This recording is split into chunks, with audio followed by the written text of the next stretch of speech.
பத்திரிகையாளர்கள் குடும்ப உதவி நிதியை 10 லட்சம் ரூபாயாக உயர்த்தி தமிழக அரசு உத்தரவிட்டுள்ளது. முதலமைச்சரின் பொது நிவாரண நிதியில் இருந்து பத்திரிகையாளர் குடும்ப உதவி நிதி வழங்கப்பட்டு வருகிறது.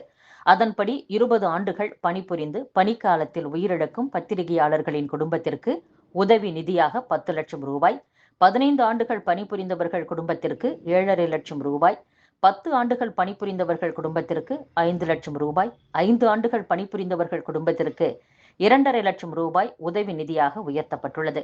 இதற்கான அரசாணையும் வெளியிடப்பட்டுள்ளது. இதற்கு முன்பிருந்த தொகை தற்போது 2 மடங்காக அதிகரிக்கப்பட்டுள்ளது. தமிழகத்தில் மின் வாரியம் மட்டுமே மின் விநியோகம் செய்யும் பணியை மேற்கொள்ளும் நிலையில் முதல் முறையாக தாம்பரம், தஞ்சை விமானப்படை தளங்களுக்கு மின் விநியோகம் செய்யும் உரிமம் வழங்குமாறு மின்சார ஒழுங்குமுறை ஆணையத்திடம் இராணுவத்தைச் சேர்ந்த மிலிட்டரி என்ஜினியரிங் சர்வீசஸ் அனுமதி கேட்டுள்ளது. தமிழகத்தில் வீடு, தொழிற்சாலை, விவசாயம் உட்பட 3.36 கோடி மின் இணைப்புகள் உள்ளன. இவை அனைத்திற்கும் மின் விநியோகம் செய்யும் பணியை அரசு நிறுவனமான மின் வாரியம் மட்டுமே மேற்கொள்கிறது குறிப்பிடத்தக்கது. நாமக்கல் மாவட்டத்தில் சாலை விபத்து வழக்கில் உயிரிழந்த என்ஜினியர் குடும்பத்திற்கு 5 கோடி ரூபாய் நஷ்ட ஈடு வழங்க சிறப்பு மக்கள் நீதிமன்றம் உத்தரவிட்டுள்ளது. நீலகிரி மாவட்டம் கோடநாடு கொலை கொள்ளை வழக்கில் தன்னை தொடர்புபடுத்தி வீடியோ வெளியிட்டதற்காக 1.10 கோடி ரூபாய் இழப்பீடு வழங்கும்படி டெல்லி பத்திரிகையாளர் மேத்யூ சாமுவேலுக்கு உத்தரவிடக் கோரி அதிமுக பொதுச் செயலாளர் எடப்பாடி பழனிசாமி மனு தாக்கல் செய்திருந்தார். இந்த வழக்கில் மேத்யூ சாமுவேல் பதில் மனு தாக்கல் செய்தார். பதில் மனுவில் தவறான கருத்துக்களை கூறியிருப்பதாகவும் அவற்றை நீக்கும்படியும் எடப்பாடி பழனிசாமி மனு தாக்கல் செய்தார். இந்த மனு நீதிபதி ஜெயச்சந்திரன் முன் விசாரணைக்கு வந்தது.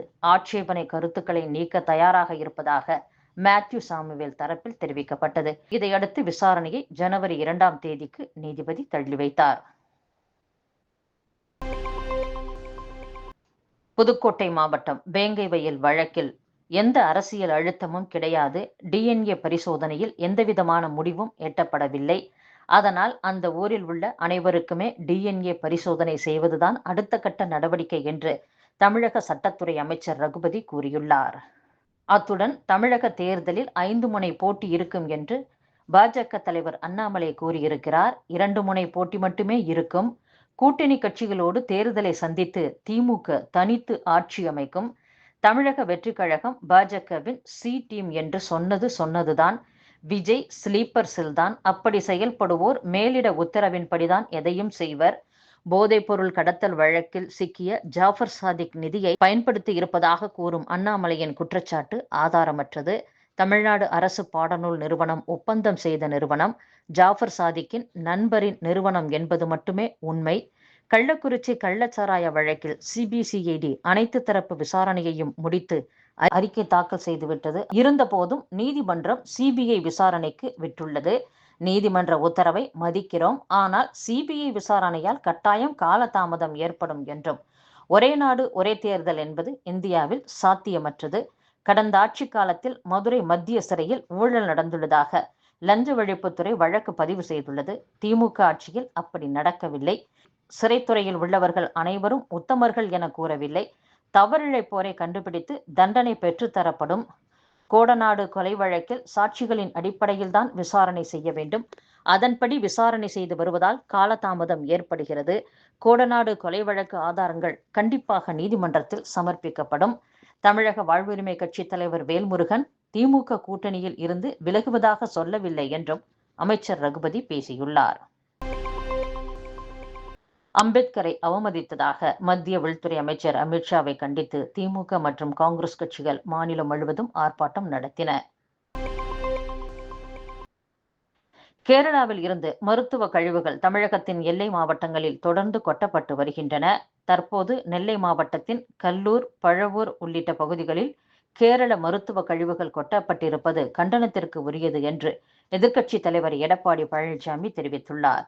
கேரள முதலமைச்சருடன் கைகுலுக்கி போட்டோ ஷூட் எடுப்பதில் மட்டும் முனைப்பாக இருக்கும் முதலமைச்சர் ஸ்டாலினுக்கு முல்லை பெரியாற்றில் மாநில உரிமைகளை நிலைநாட்டத்தான் திராணி இல்லை என்று பார்த்தால் அண்டை மாநிலத்தின் கழிவுகள் நம் மாநிலத்தில் கொட்டப்படுவதை எதிர்க்கக்கூட தெம்பில்லாதவராக இருக்கிறார்.